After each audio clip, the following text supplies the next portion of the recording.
And he's loose again. Edwards off and running. Busted back down to Edwards. They hand it off to Johnson. Boise State has won. Right now. And they take a downfield shot. And the catch is made. It's Riley Williams. Goes for the free.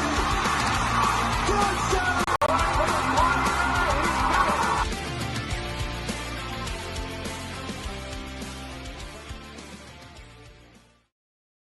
All right, everybody, welcome into another edition of the Gridiron Uncensored podcast. And Trevor, what a hell of a week one that was, from Thursday until even Monday night. What we saw what TCU did to UNC. I mean, it just a full, beautiful week of football. We are fully back now. It was great. Upsets, tight game, everything you can imagine. We had it. We did have a lot of it. It was absolutely phenomenal weekend. I vegged out on the couch and just watched college football from basically Friday until Sunday, or actually Monday. It's the perfect time of year to do that. And guys, tonight, this edition, we're doing a recap of week one briefly, and then we're gonna hop into week two previews with the holiday. And I was out on the lake all day yesterday. We were having a good time, so it just kind of got away from me. But I'll leave it at that.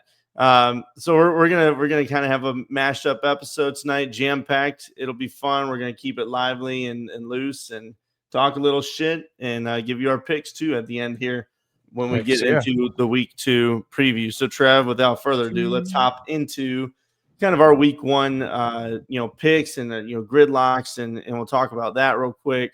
Yep. We'll talk some AP top 25 and then show ours, and then answer a couple questions and just have a good old discussion about week one. Sounds good to me. So Trev, when we looked at our picks, it was kind of rough, and it is hard to do week one, and you're going off assumptions. But you did good. You went 6-4. Blake went 4-6, and then I went 5-5 on our picks this year. Really, the big ones that I feel like Texas, Bama, Clemson, that we all kind of had a feel for, really just let us down big time here. Even Boise State, we all expected a tighter game, and USF just came out and blew them out. And even the Baylor Auburn game, I know you picked Auburn, you were good on that one, but I thought Baylor was going to be able to run a little bit more. I mean, there's just so much. What did you think about? How did you feel about your picks? Would if you could go back and change anything like that you're on the fence, would you have? I mean, I feel like the Texas Ohio State one could go either way. Like, I could have easily picked Ohio State and it would have been fine. Yeah. I'm with you. I don't really regret it. I don't really regret it. I'm trying to remember all my picks. No, it was just, I don't know. The Clemson one was, it ended up close, but still LSU really did a lot better than I was expecting. And we'll get into some of these games. Yeah, so LSU. Let's go ahead. Let's just talk Texas, Ohio State first, Trev, since that was first up. And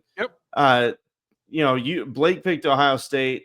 Yep. You and I both went Texas, and just thought that I thought the defense was going to be able to get after him a little bit more. But I thought Sayin played well for the pressure that he had. He didn't force any turnovers. He had really nice zip on the ball, I thought. Yeah. But they didn't really ask him to do an insane amount. Just be careful with the football, make the smart throws, don't lose us the game. It was more surprising to me, I think, that Sark had such a reining in of Arch Manning, more so than I think Ohio State had it on Sayin. Yeah. And Sayin's the freshman. Sayin's the first time starter, never really started a game at all at the college level. And I felt like he was playing a little more free, a little more loose, a little more confident than Arch was. And it was a bit surprising to me. And I mean, Sark even said that he probably called that game a little bit. He didn't help Arch by settling him down, by getting him running around a little bit. Yeah. Which, I mean, if you're asking me, I think Sark lost that game for Texas. By the way, he called that game. I absolutely agree, and I said that myself. I thought Ohio State still played strong. It was fine, especially defensively. Offensively, I wasn't really blown away, I'll say, but they did what they needed to do at crucial moments, and wide receivers made the biggest play. I think it was Tate making that dive, that jumping backwards. Cornell Tate. No one talks about that guy, but he is a freaking monster and an absolute stud. He really won that game. Even the pass there, that was one that was an underthrown pass. But if you look at it, he had the corner beat. It was underthrown, but he still went up and made the big play. But I agree, though, Trevor, is that I've said it. The Sark play calling in the red zone was horrible. Yep. And then also when they did have good play calls in the red zone, Arch fucking blew it. He trying to sidearm these passes. The memes are classic at this point. Oh, it was just bad, and so it was that duo of Sark bad play calling, Arch letting the moment get to him. He was definitely letting the moment get to him a bit. I don't think it was necessarily the shoe. I think it was just the moment in general. Yeah, because this was 3 years, him waiting 3 years to do this, to finally be able to do this. I know it's week 1. I know he's got all the pressure in the world on him now. Mm-hmm. We'll see if he improves over the season. But I will say, I think that most media and personalities are overreacting on Arch Manning a bit. Yeah. They're like, oh, he's a complete bust. No, he's not. He's a young kid, 21-year-old kid that let the moment get to him a bit. And I think that he did have some stuff where he did well. He made some decent decisions in certain areas, but obviously to beat an Ohio State team like that and a defense like that and a secondary like that, you have to be precise. You cannot float a ball and let these severely athletic corners just be able to run right up underneath the ball. Like that one that he tried to throw the corner route to, I think it was Wingo.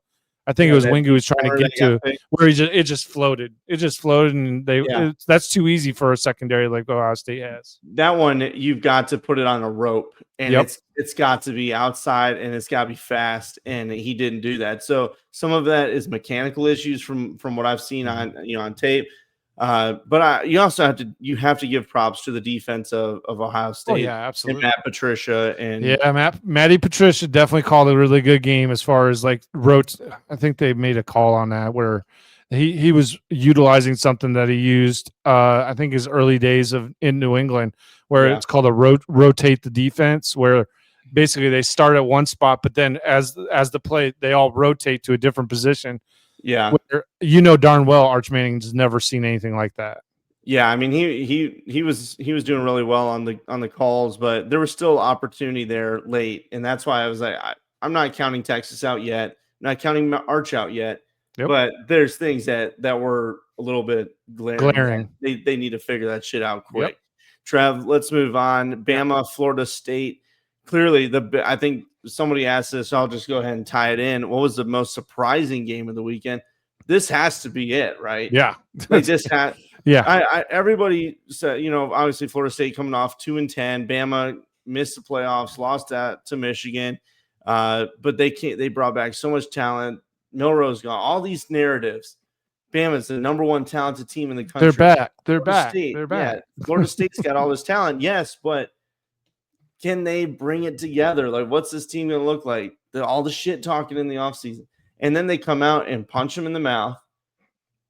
And they don't back down. Bama had a really great first drive. And then after that, it was just like, all right, we're done. This is it. I don't know, man. It was bad to watch. If you would have said to me before this game, hey, in this game, you're going to see Alabama Crimson Tide get beat on both the offensive and defensive lines, I would have said you're smoking some good stuff. Yeah.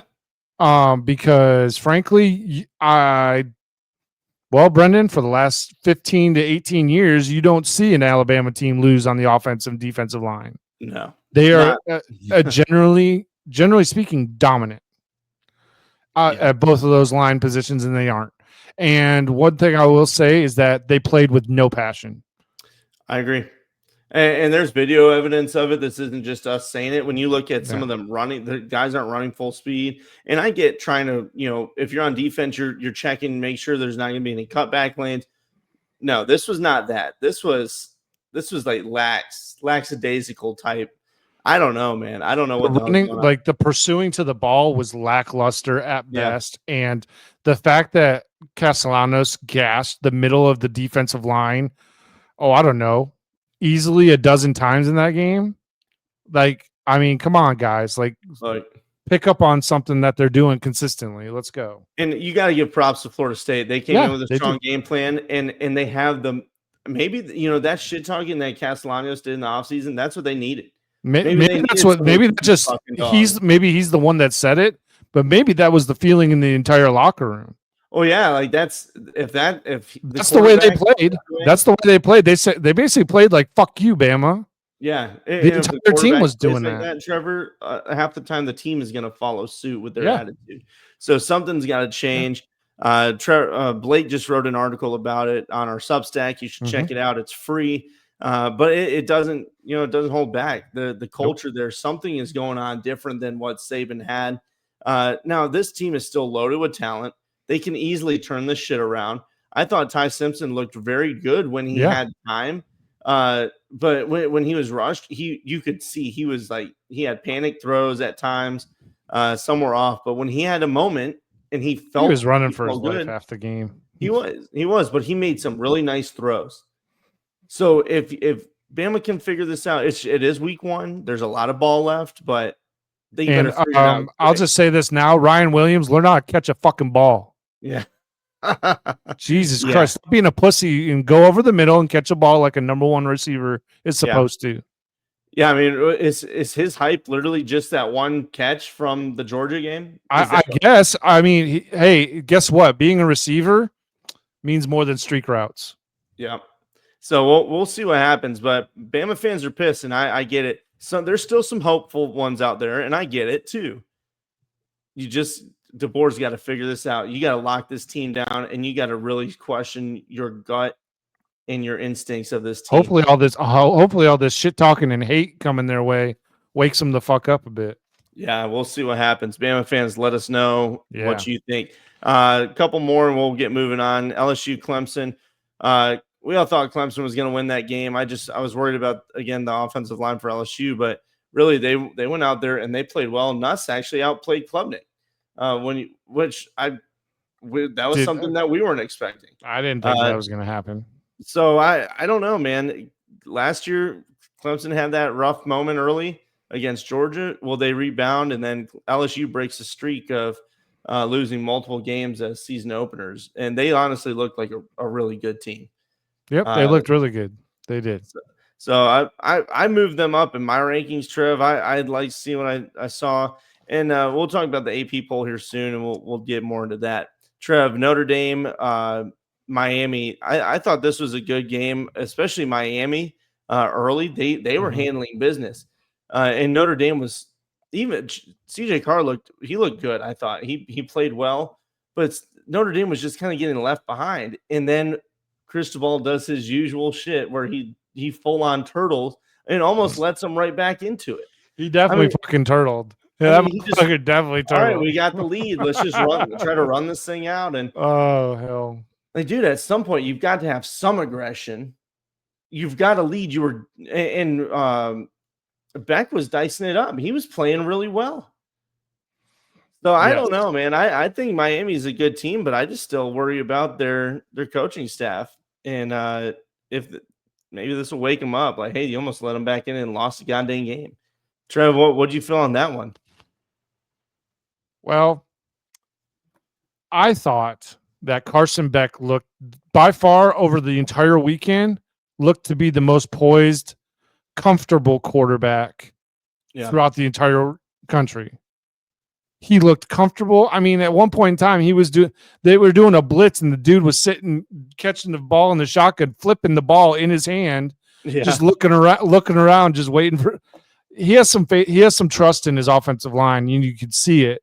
Yeah. and I thought he was very comfortable in what they were trying to do, the short routes, the crossing routes. And I was very impressed with how Carson Beck looked. Overall, I think that right now, I think he might have put himself ahead of Klubnik as far as top quarterback in the ACC right now. Yeah, From his performance. I mean, you see that he's a vet, and that it wasn't just his fault in what happened at Georgia. It wasn't it wasn't just his fault. He got the blame for it, but it definitely wasn't his fault. Yep, exactly. So I don't know. I think that was a good game from him and Miami. I just want to see them keep the throttle down if you have it. South Carolina got a good win there. It kind of got tight there in the middle. Virginia Tech just couldn't figure it out, but South Carolina pulled it out at the end. Harbor's a fast-ass running back. If he can put it all, or wide receiver, if he can put it all together, that dude's going to be a monster. I'll tell you what, whoever gets him in the NFL is going to be having a monster. Yeah, just send him on streaks if he doesn't develop anything else. Yeah. Fucking. Trev, a couple others are going to run through real quick, kind of a speed. Georgia Tech, Colorado, Georgia Tech. That was honestly a good game. Georgia Tech figured it out. Quarterbacks played well.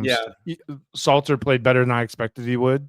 Yeah, he did. He left some out there, but he looked a lot better than what we saw from the year prior. Yes. Haynes King, I don't know how he's going to manage a whole season, but that dude, my God. He is just a dog, man. Give him the Iron Man award now. Yes. For real. Put him in a goddamn iron lung. I don't know. Help him out. I mean, that's probably not a good thing, is it? I don't know. But just fucking help this man somehow. Boise State, we got to I mean, dude, what happened to you? Like, what the hell happened? USF, all props to you for real. I mean, Byron Brown coming back from injury. He was out all season last season. First game basically back, and boom, he takes down Boise State. They're another one that just played angry. They played angry and ready to play. Yep. They showed that they wanted it more. They did from the get-go, on both sides of the line, everything. You could just see the level of effort was totally different from Boise as opposed to USF. Trev, your favorite, Utah, they dismantled UCLA and Nico. I mean, how do you as Nico, you have this whole drama in the offseason just to go get fucking trounced by Utah. Oh my God. I loved it because here's Nico being this highly touted quarterback, all this stuff like that. And Devin Dampier, who played most of his college ball in New Mexico, I think was like maybe a 2 or 3 star quarterback coming out of high school. And he's 5'11". So he's most of the national guys. I love this kid. He played great. He made all the right decisions for the most part. And I'm looking forward to seeing what Utah can do. Well, it definitely makes us feel better about believing that Utah is going to be at the top of the conference. I know I didn't have them in my conference title game, but they were going to be they were my third team out. I'd have to go back and look at the picks and everything. And it was a question about how does Dampier play, and he really showed out this one. I know it's UCLA, but we'll see. Next one, Baylor and Auburn. What a fun game that was, back and forth, but frustrating watching it because I was going for Baylor. And they just could not stop the run. Like, it was bad. They could not stop the run, but they were passing all over Auburn. I mean, they were chucking it all. Sawyer Robinson, that dude can fucking sling it. And their wide receivers are beast. Like, their wideouts were incredible. But Auburn, Auburn controlled the ball, controlled the game. They ran it. But I do worry about Auburn going into SEC play with the ability to pass. Because they couldn't really pass against Baylor, so we'll see what Jackson Arnold does. He had a couple of nice throws. The rest, God help you when you get into SEC play. And then Nebraska and Cincy. Nebraska, good win there. Tight win, but still a good one. I really thought Cincy was going to pull it off. They were close, man. I know they were close. All right, that's it really for these games. There's a couple others out there across the nether. Alabama did lose to, or not Alabama, sorry, they got them on my mind. Army lost to an FCS in Tarleton. Kansas State almost lost to North Dakota, but they figured that one out. There's a couple of games out there. Tennessee blew out Syracuse. They did come back, a little bit, but Tennessee looked good. I thought they got the better end of that quarterback trade. Yeah, they definitely did. So we'll see what happens moving forward. Trev, we talked about our picks, gridlocks. We all lost ours this week. We're gonna get on it, guys. I promise you. Week one was I can't tough. promise nothing. I'm not promising nothing. I had the worst luck last year with gridlocks. I'm not promising shit. That's fair. That's fair. All right. So let's look real quick, Trevor, at let's do the top 25s. You want to do the AP poll? Yeah, I'll talk the AP first since that dropped, and then we'll kind of show you how ours compares. Ohio State moves up. They're up to number 1. I think most people would agree with that to a point. They did beat Texas. Their defense looked good. Texas was the top-rated team at the time. Texas dropped back. Clemson, Notre Dame, and none of them dropped out of the top 10. And I don't blame that. I think a lot of people are upset at some of the big jumps and moves that happened across the AP. But I had this conversation on Twitter today, and Trevor, it's, to me, all the preseason rankings is all based on guessing. It's all an assumption. So why not be fluid with 100%. Our rankings early?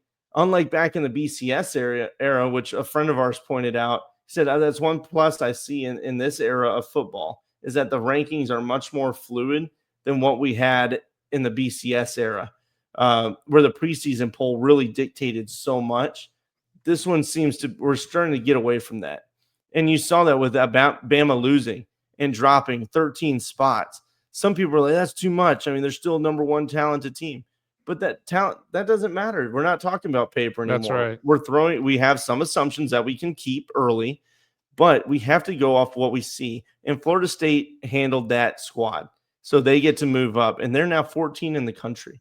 That's right. Yep. Bama's dropped back. I mean, South Carolina's in the top 10. So there's Utah's pushed in because they look good. I'm telling you, I think people are figuring it out, and we need to get off that archaic mindset of the preseason poll is the gospel, because it's not. Okay, we're going off of assumptions in these rankings, and we need to be able to flex what we see on the field with our assumptions. And you compare that for a while, and then when you get to like week 6, things are 7, it's going to be flushed out. You're going to have a much better picture, and the rankings are going to be much more accurate. Trevor, that's just my spiel on it. You have any takes on it? I think that the jump that Florida State did, okay, I guess I can see that. I don't think that they should have been jumped all the way to the top 15. Yeah. I think they should have been in the bottom half still, because as far as I'm concerned, they have so much more to prove. One game does not fix an entire season of shit. I can agree with that. So while I think Florida State had a phenomenal week, 100% deserved, I do want to press the pause button just a little bit on the hype train that's about to take off with Florida State. That I think that everybody just kind of needs to pump the brakes on them. I think SMU is still too high for me, but that's just my personal opinion. I love that Utah cracked the AP top poll. I love that they cracked it. I didn't have them in it myself. But in Bama, I mean, you're lucky you stayed in the top 25, to be perfectly honest with you. Yeah.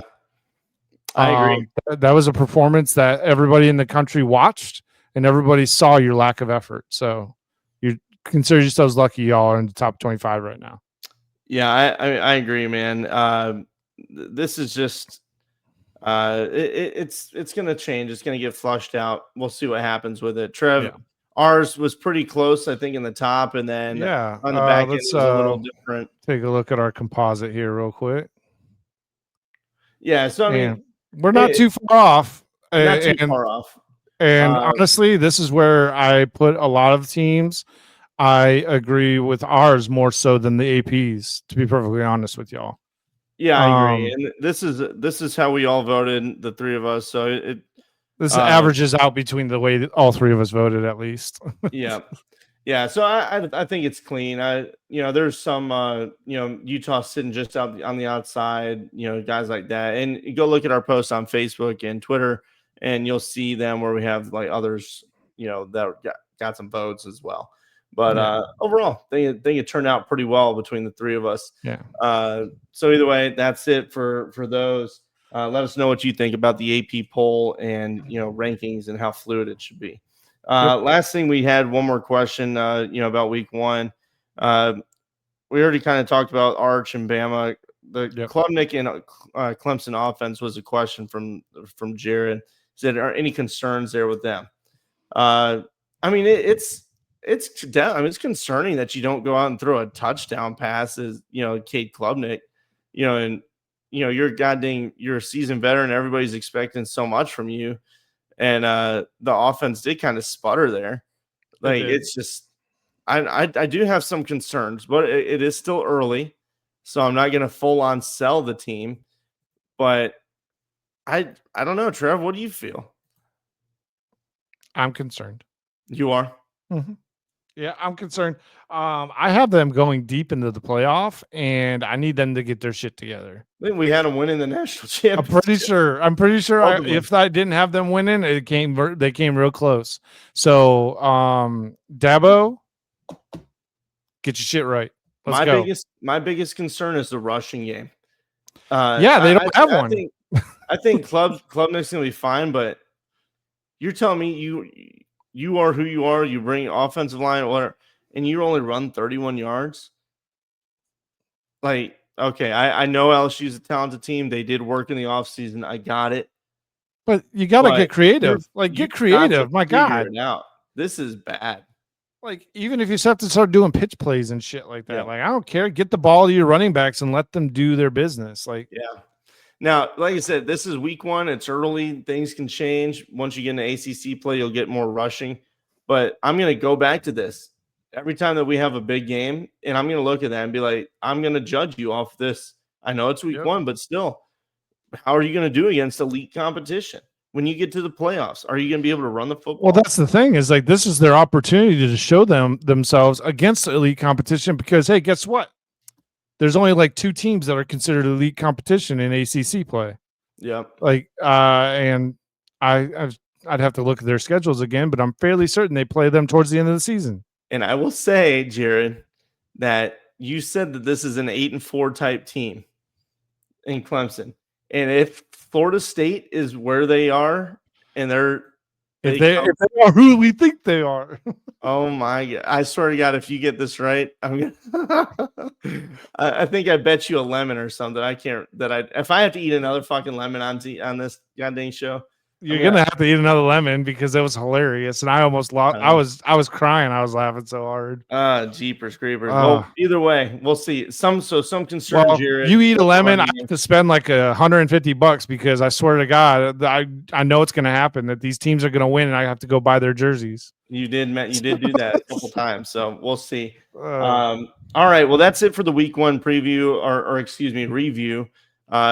Like I said, with the holiday and everything, it kind of got mashed up, but we will be back on Sunday to do live week 2 coverage. So keep an eye out for that. Trev, let's talk actual week 2 now. Yes, let's get into that. And get into our games for our pick'em games, and then just kind of a quick look around the league and see what else there is out there that we might have not put on our pick'ems. Do you want to wait? Never mind. What's up? I was going to say, do you want to do team and player of the week real quick of the week one? Yes. My apologies. We put it out, kicking it up a notch. Got a lot of good feedback this week, and we appreciate all of your comments and likes and all that. It really means a lot. It helps us out because we want to hear from the fans because we're fans too. That's what we do, man. We want to hear from people around there. Who are you feeling? And Trevor, the team of the week was consensus Florida State. Yeah, it was consensus Florida State. Yeah. Yeah. What else can you say about it? I mean, really, we've pretty much talked about it ad nauseum because it does take a lot. It doesn't take much to make me nauseous about talking about Florida State, but I mean, I got to do it. You're looking a little pale, my friend. And then on the team of the week, Florida State, no doubt about it. There were some other good options out there, but this one takes the cake. And then for player of the week, we had a 3-way tie, right? Yep. And 3-way tie between Castellanos, Devin Dampier, and Haynes King. Yeah. Hard to go wrong with any. There's again so many guys showed out this week, but that's what the votes were, and it all tied up. Castellanos, obviously, he stood on business. He Yeah. did his thing. No, he didn't have a massive passing performance. People are like, "Well, your team did all of it." Who gives a fuck? He didn't make. He mistakes. led them. He led them. I don't care what anybody says about it. That motherfucker led his team by running the ball. He put his body out there. He threw clean. He threw good passes, some deep ones that were crucial. He scored touchdown. No, he definitely deserves it. And I will say, honorable mention for Castellanos is Gus Malzahn's play calling. Oh yeah, he was in his bag that day. He was in his bag that night for sure. On top of Bama doing what they were doing, it just perfect disaster. And then Malzahn talks shit like just like that on Twitter too. He said just like old times. That's oh shit. Yeah. Yikes. Oh man. Other one, Dampier. I mean, just what else can you say about it? He had a great performance. Everybody questioned him coming into this bigger role, and he filled it well. And then Haynes King put his body on the line to get the win in a tough environment, in a game that was going back and forth, fumbles and shit early. He recovered and found a way to win, just like he always does. So props to all three of them. We'll get those graphics out on socials probably tomorrow. Yep. All right, Trev, let's get into the pick 'em here, and we're going to run through these. First game up on the docket, Iowa at number 16, Iowa State. Currently, Iowa State is a 3-point favorite, Trevor. My things that I'm watching for, quarterback battle, Gronowski versus Rocco Beck. I lean towards Rocco being the guy that I would back, especially when you look at, kind of how Iowa played in their first game. Gronowski only had 44 passing yards on 15 receptions. Yep. They ran the ball. It's Iowa. You're going to run it heavy. You're going to get that, punched in the mouth. But I wish they would have maybe aired it out a little bit more. So that I go off quarterback battle there. Who controls the run? That's the second question that I have. And then the Iowa defense. I think it's going to really come down to them. And can they slow down Rocco Beck in the Iowa State offense? Because if you're not passing well and you can't get those crucial third downs, well, the defense is going to have to keep this team in it. I'm not sure. What are you feeling on this one, buddy? I honestly feel like this is a do or die for Iowa State. I mean, I just think that they can't lose two rivalries in the matter of 3 weeks, or matter of this time frame. Iowa. Yeah, Iowa. I just feel like Iowa is going to be. It's a make or break moment for Iowa to see if you've taken that next step. And I think Iowa State is honestly in this particular moment in time, I think they're actually more talented than Iowa. Yeah, I mean, at the quarterback position and the quarterback position especially. So I think, and I'm pretty sure I just misspoke just a minute ago. But anyway, hold on. I got it. Never mind. You caught yourself. You're good. Never. I was like, wait a minute. No, I'm looking at the wrong stuff here. Okay. I mean, Kansas State's on the mind. I know you're a certified hater. You're always thinking Kansas State. So it's I am. No, but I think for Iowa State though, to do what they've already had to endure already through the season, me traveling to overseas, playing a game there, coming back here, playing a game, and then also now playing your rival in Iowa. I feel like that if they get the win here, this could springboard their entire rest of their season. Oh yeah. Like I really do think that. And that, yeah, absolutely. I agree with you. So we'll see, but I always lean towards we're doing our picks now, right? We don't do them. Let's pick we'll pick them as we talk about the games. I'm going Iowa State here, guys. I do think the Iowa rushing attack is going to be solid. I hope that Iowa State can handle that. But when it comes down to if you need a quarterback play, I know that Rocco Beck can do that. I know that Rocco's got that in him. I think Gronowski's a good quarterback, but in this season, I have not seen it. I have not seen the play calling with him. Maybe they're keeping him back. We'll see, but I'm going Iowa State here. I'm also going to Iowa State. I just think that one, I think they have the better quarterback, and two, I think honestly they're going to get out coached. Iowa's going to get out coached by Iowa State. I just think Ferentz is. Think he's over the hill. I think he's just lost in the times a bit, thinking that he can play old school Big Ten football, and just I'm sorry, but that's not going to get done anymore. Yeah, I mean, even the years that he doesn't have the he doesn't have necessarily have the talent to pull that off on the defensive side of the ball to sit there and do ball control all game long. You have to be able to have some explosiveness to your offense. I agree. I think that the defense is, I think they're strong enough to hold, but you got to support them. You've got to support them. So we'll see if they can do that this season. Gronowski was a solid one coming in, but we'll see what they let out. All right, let's move on. Kansas at Mizzou. Missouri is currently 6.5-point favorites, Trev. For me, some of the things that I wrote down here, the games played in advance.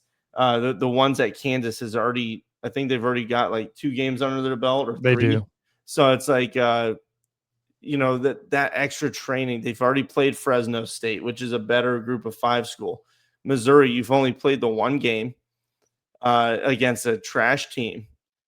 Yes, you put up 61 on them, but that doesn't mean shit. You see it with Ole Miss all the time. They go throw out a 70 or 80 against an FCS opponent and then struggle their very next week. I think you can see the same thing here with Missouri versus Kansas. So that's one. Jalen Daniels, veteran quarterback over a young guy. And he has looked good these last 2 games. I know they haven't been against great opponents necessarily, but he has looked solid. And if he's healthy, then he's dangerous. I definitely don't want I said this, I think, after their first game. I'm like, if he runs around like that, he ain't gonna last long. Yeah. And against an SEC team, even like one, I mean, Mizzou's got they've got a fast defense. So if he starts running around the pocket, he's gonna get smacked good. Yeah. And he's gonna get beat up. I agree. Mizzou, they're a talented team. They've got a good defense. I thought Bo has played well for coming in and starting like this. This is going to be a different level of competition for him, but we'll see. He looked good though. I think they've got a talented quarterback. Yeah. I mean, shit, he was 23. I know it was Central Arkansas, but still 23 of 28, 283, 2 touchdowns, and he had 65 on the ground. So you can't forget, as Kansas defense, he can run, and that can be something that kills you in crucial downs, zone read, whatever. So you got to be prepared. I think this one's going to be close within that spread, Trev. Everything's telling me to go Kansas here, but I'm a little bit worried about it. I don't know why. What are you doing? I'm going Kansas. I got to go Kansas. So am I. Oh, God dang it. We're screwed, ladies and gentlemen. I'm so sorry, Kansas, that we picked the same. That might be a bad omen for you. Well, Blake's going to send us his picks later, so maybe he'll break. So maybe he'll bring it. I highly doubt he's going to pick Iowa.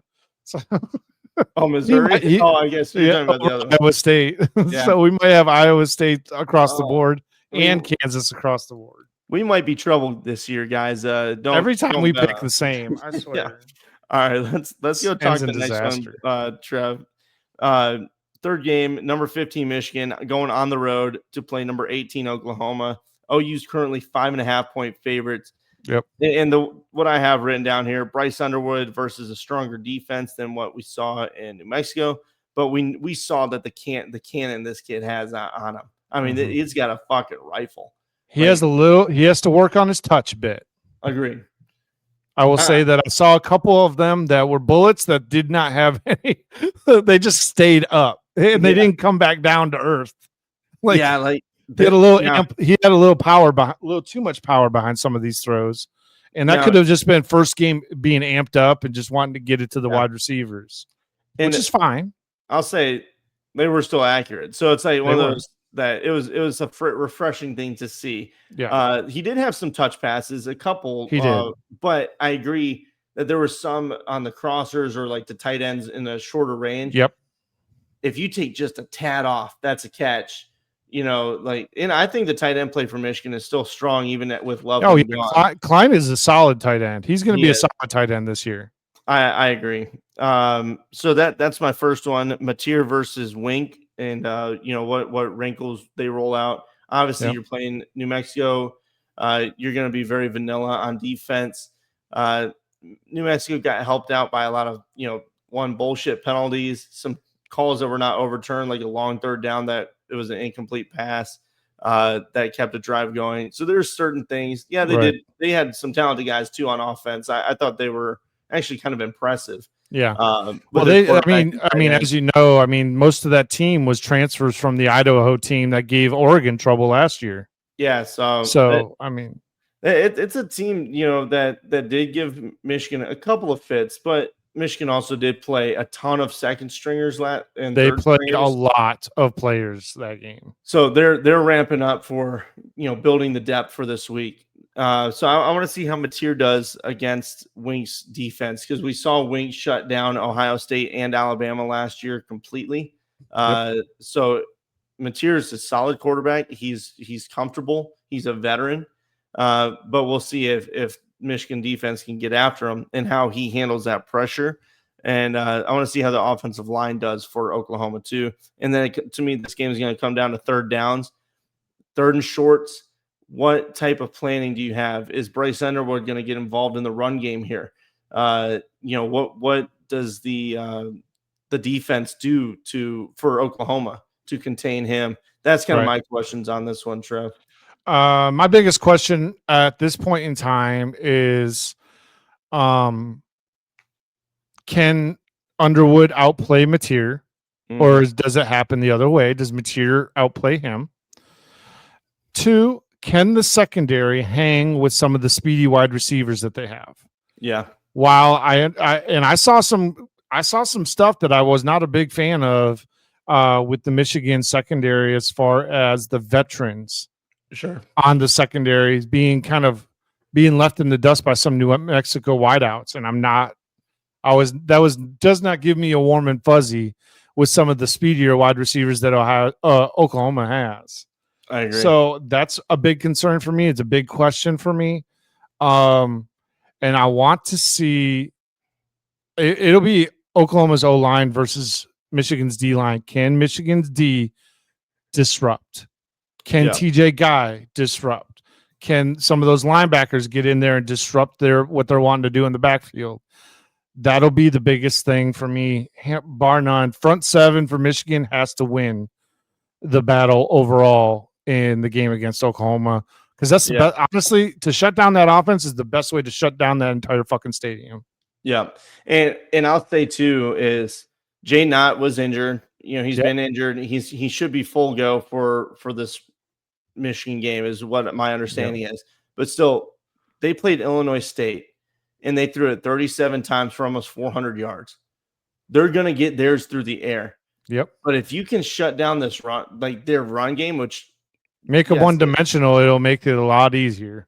If you're only going 4 and you can shut down the run, because I do think this D line of Michigan is strong, it's going to be a long day, and it's just going to be a lot of passing. You hope to God your guys can hold up in the back end. Yep.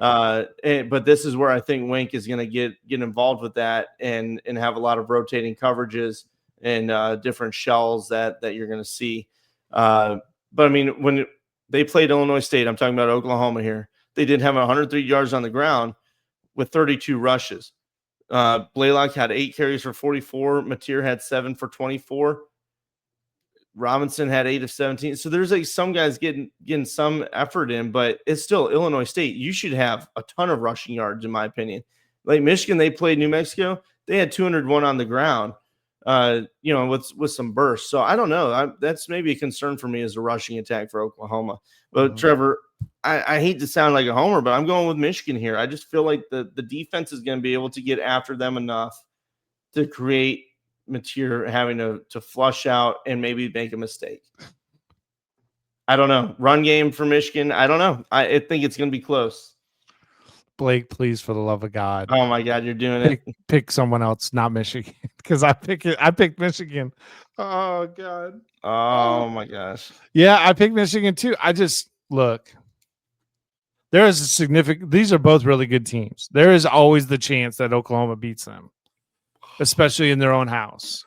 The 100% possibility. But I just think that Michigan's going to find a way. And it might be the ugly way. On the ground, controlling the ball, keeping it out of the offense's hands, which is very possible. They've got two running backs that can share that load where I could foresee that possibly happening. Oh, it's definitely going to be a ground control. Well, and then you let Underwood kind of do his thing and work him into the game. This is the first big defense he'll ever play in college. They're not going to just throw him out there and throw 40 times. No. He's going to go out there and he's going to dink and dunk and try to let this ground game work. They're going to rely on Haynes and Marshall to control this game a bit and keep this game under control. Now, if the Michigan offensive line can't get through the OU defense, then we're going to have a problem, and you're going to see Michigan have to go into air raid mode, and that's where it's going to become a shootout between John Mateer and Underwood, and that's going to be worse yet is that Underwood's running for his life and having to run for first downs and things like that. Yeah, so we'll see what happens. Blake, help us. All right, next one, Vandy, Virginia Tech. Virginia Tech is currently 1.5-point favorites. Trev, Virginia Tech played South Carolina pretty well, but they left a lot on the field. So I've got Virginia Tech offense on third down conversions, no turnover. You cannot have turnovers in this game against Vandy. Vandy and Pavia, you got to be clean. You got to be aggressive. Mm-hmm. Do what you did last year. Have that same fight in you.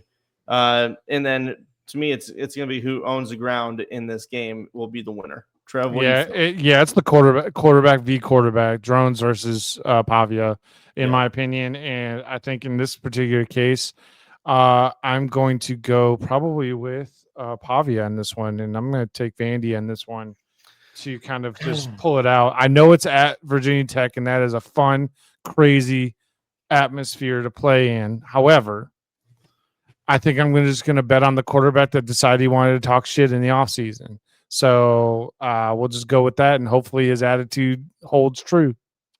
Yeah, I don't think that the defense is going to be as strong compared to what they just saw against South Carolina. Talking about Virginia Tech and who they're dealing with. First of all, South Carolina has one of the best defenses in the country. I will stand on business on that one.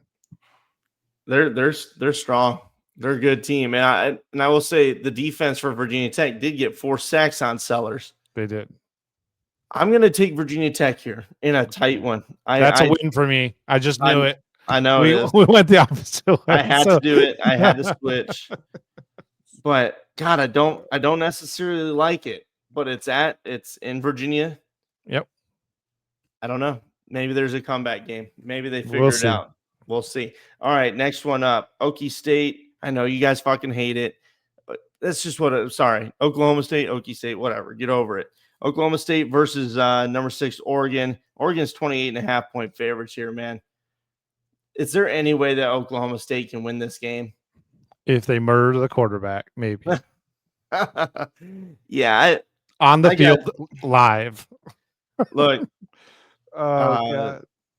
Haas is injured. He's got a jacked up foot. You got another young quarterback, and Flores coming in. He's going to face a strong defense here. I just don't see it happening. Dante Moore's just got to play smart. You can't have any turnovers. Play clean, and then Oregon just run the goddamn ball, man. Chew up some clock and get out of there with a dub. That's what I'd say. I'm going Oregon. Yeah, I'm going to go Oregon as well. Okie Light, you really have to bring your A game here. Yeah.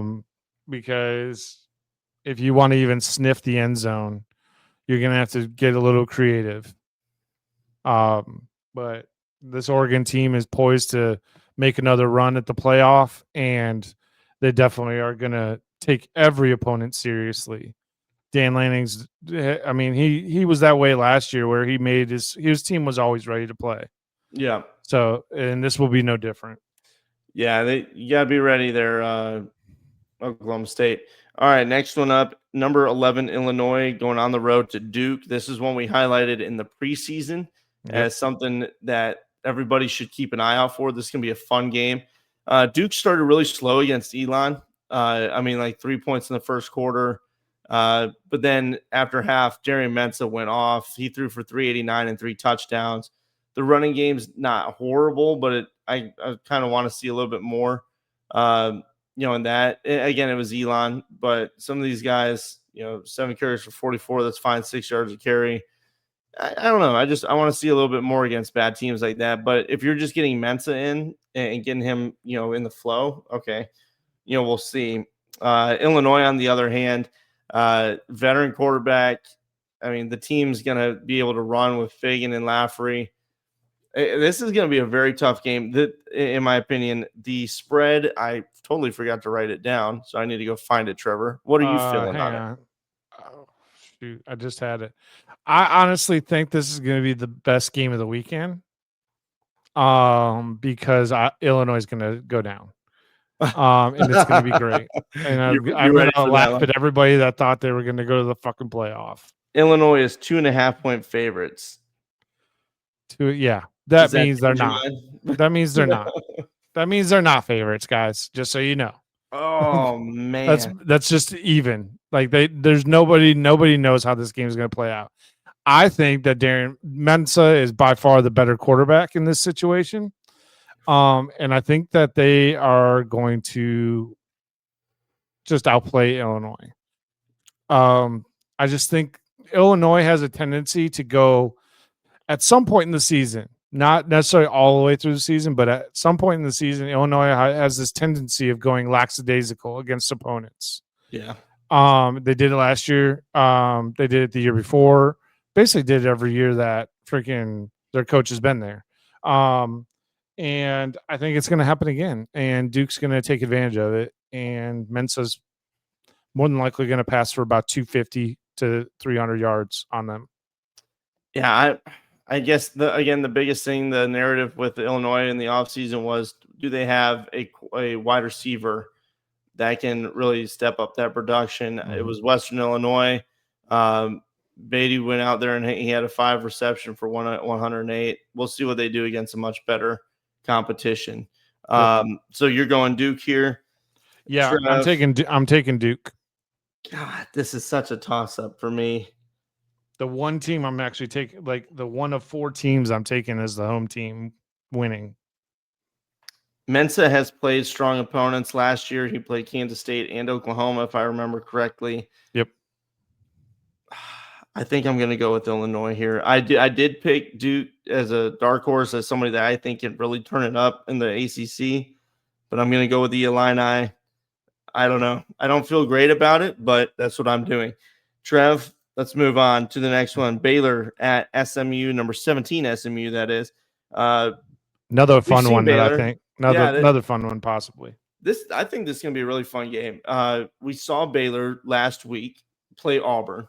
It was a fun game. It was a down-to-the-wire game. Baylor, if you do not figure out how to stop the run, you're going to be in trouble again. You have got to stop the freaking football on the ground. Now, that said, if you can air it out the way that you still did against an SEC defense, okay, you're still going to be in this game. It's going to be back and forth. Trev, SMU, you can't have turnovers. Outside of that, the other thing I want to see, Baylor on the ground. So the run game on each side. Can you stop the run, and can you get the run game going? You could not do it last week. That's unacceptable.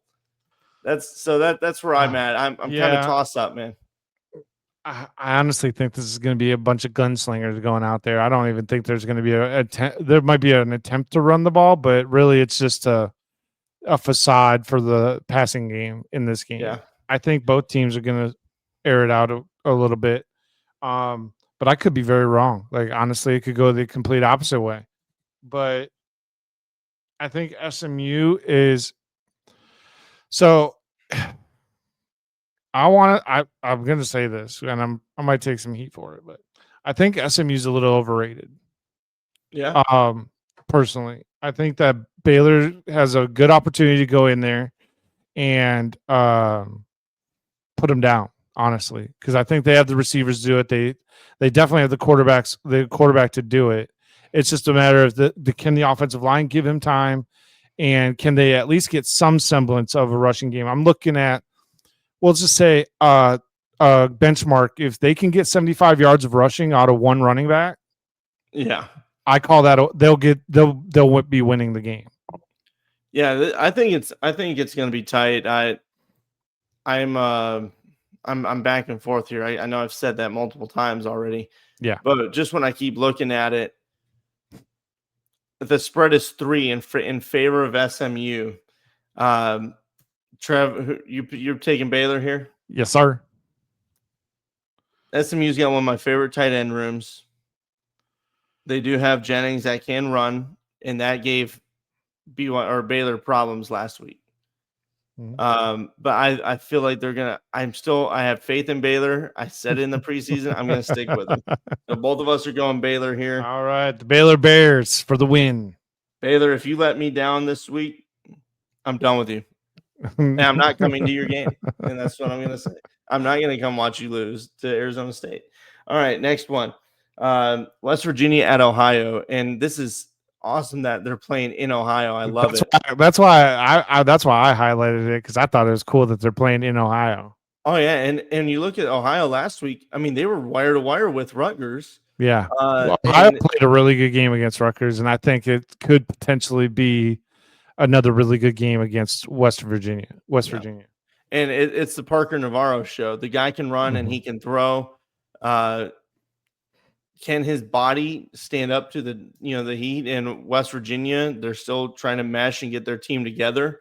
But I think Rich Rod's going to have them ready to rock and roll early, and their talent will probably just be a tad too much for them late in this game. I think it could be a repeat of what we just saw. That's where I was going with that. Is I think this is going to be close, potentially potentially tied going into the fourth quarter, where West Virginia's depth will come into play a lot. Yeah.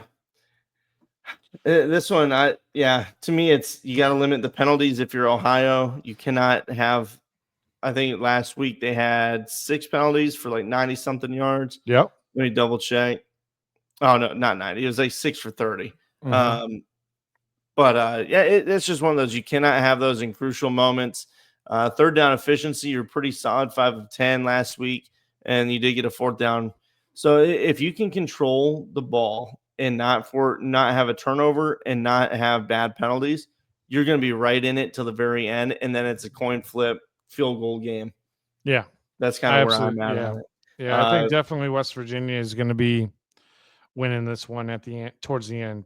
All right, Trev. Last 2 here. We got USF at number 13, Florida. Florida's currently 17.5-point favorites on this one. Florida, you got to get after Byron Brown. I mean, we all know that. We saw what he just did to Boise State. USF, if I'm your defense, you're going to have to blitz heavy and hard, and you're going to have to try and contain Lagway too. He's had injury problems. It's something you've got to hit. I'm not trying to say take him out, but you got to. Did you just tell them, hey, take him out? No, but it's just a fact. The dude's he's an injury bug, so you got to hit him. He does have an injury bug, unfortunately. You got to go after and blitz heavy, and just hope to God you don't get picked apart. And then offensively, let Byron do his thing. He's a talented guy. Let him create. Don't play too strict like we've seen teams do, and then you get blown out. Let it loose. Let it be free. That's right. That's where I'm at if you're USF. But I'm taking Florida here. I just think the talent's just still going to be way too much. Yeah, it's just unfortunately. I mean, I really hope USF beats them. However, I would love that. I think Florida. I hope I'm wrong, but I'm going to take Florida as well. Yeah, I just look. I think Lagway is going to be a little too much for them, a little too experienced, and I just think overall too much. We've seen these USF teams play Bama and play them tight, and they almost win these games. Mm-hmm. So it's not out of the realm of possibilities. And especially if you can get after the quarterback and force mistakes, and he's afraid to get popped again. Okay, now you got something. So that's kind of where I'm at too. Last one, Trev, Boston College at Michigan State. This is an interesting game with Michigan State at 3.5-point favorites. What are you feeling here, Trev? Childs looked pretty solid. Yeah, Childs did look good. Michigan State looked okay. But I thought Boston College looked pretty good as well this past weekend. They definitely kind of opened my eyes a bit. to what they potentially could do. And I want to, man, I really wanted to pick Michigan State and not go with another away team with this one, but man, I'm having a hard time with it, man. I'm not gonna lie to you. I know. I liked the way Boston College looked last week. I mean, Dylan Lonergan throws through four touchdown passes. I mean, they beat. Don't get me wrong, it was Fordham, and so they were kind of expected to win, but you don't expect the BC team to put that kind of number up, generally speaking. So I think they're a little more athletic than Michigan State is as well. You're running BC. Yeah, so I'm going to take BC for the dub in Spartan Stadium. So for me, my concern with BC was their run game last week, or lack thereof. The lack thereof being the operative word. Yeah, I just now longer he got out there and chucked it around. Grayson James is a good backup quarterback too. I think we talked about that in the offseason. Which one would win out.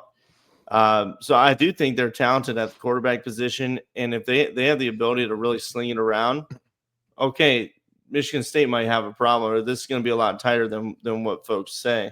The back half of the Michigan State game against Western Michigan kind of got a little squirrely, but I'm going to run with Sparty here. Childs and them, they figured out and let him do his thing late. You cannot have turnovers if you're Michigan State. The fumbles that's going to kill you. So we'll see. I'm taking Sparty though, and all right, we'll wrap up our pick'em, guys, and we'll get those graphics out. Trev, let's do our gridlocks, man. Have you settled on? Hell no. I know you were between three.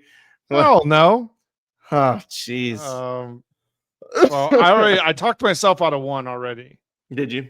So I narrowed it down to two. Yeah, I'm gonna fuck it. Michigan. You going Michigan as your gridlock? Yep. You write it down. I'm all in on them.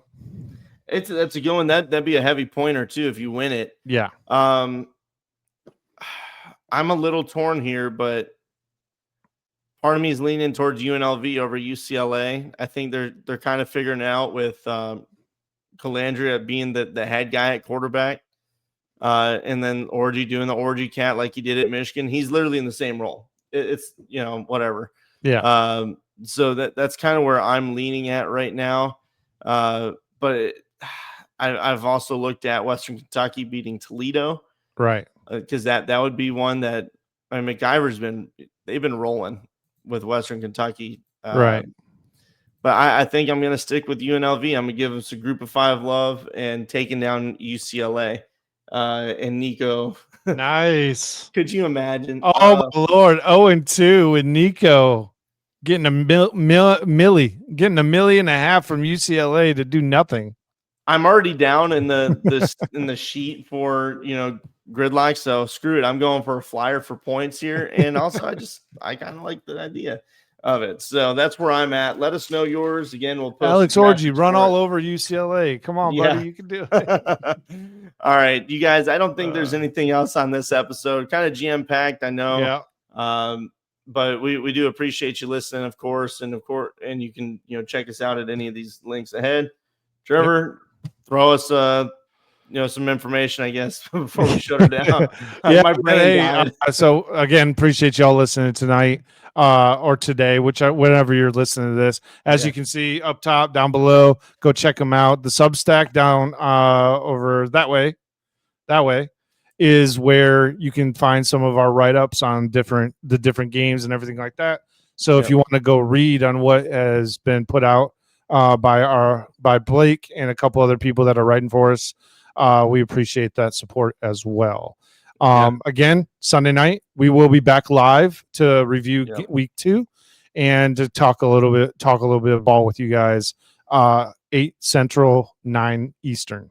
Yeah, we look forward to having you guys. We hope you have a great one. We'll see you around. Take it easy.